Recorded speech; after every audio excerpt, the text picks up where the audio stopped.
dans ce nouveau code électoral, nous on a des inquiétudes et ces inquiétudes ont été portées devant la Cour constitutionnelle. Ces mêmes inquiétudes ont été rapportées également à la Commission africaine des droits de l'homme et des peuples.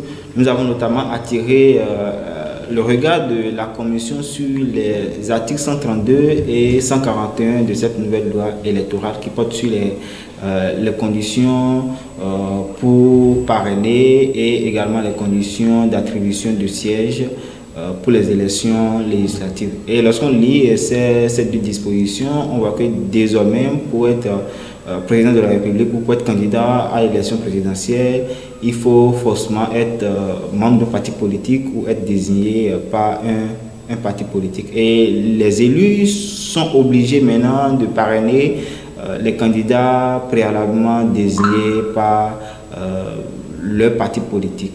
Et quand on revient dans l'article 141, on voit également que désormais, pour bénéficier des sièges, après les élections législatives, il faut que la liste puisse réunir 20% par circonscription ou que ces listes-là ou ces partis-là puissent faire entre eux un accord de gouvernance. Pour nous, ces dispositions-là sont en contradiction non seulement avec les dispositions de la Constitution et de la Charte africaine des droits de l'homme et des peuples, notamment quand on parle de la Constitution et quand on voit les articles 80 et 81 de la Constitution, on voit qu'il y a une contradiction. L'article 80 également qui dit par exemple que pour bénéficier des sièges, il faut réunir un suffrage au plan national, que désormais la loi électorale nous parle de circonscription. Et l'article 80 qui interdit tout mandat impératif, c'est-à-dire lorsque vous êtes élu député, vous ne représentez plus votre parti politique, vous ne représentez plus votre circonscription, mais vous représentez la nation tout entière.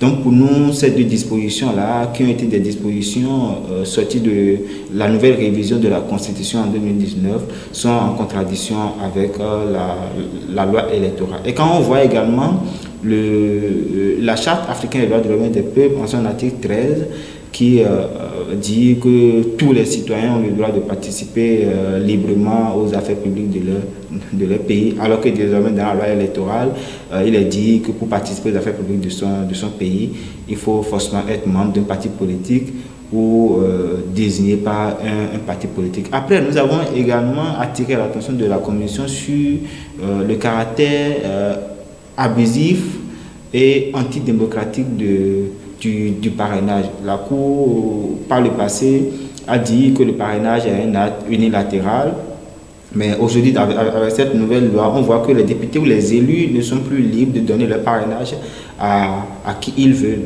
Pour nous, il y a une question de liberté qui a été arrachée à ces élus. Nous espérons que nos gouvernants reviennent en arrière pour revoir cette disposition-là, que nous décrions tout le monde, parce que nous avons vu également que des citoyens ont saisi récemment la Cour constitutionnelle d'une pétition. Cela démontre que c'est une préoccupation d'ordre général qui interpelle tout le monde.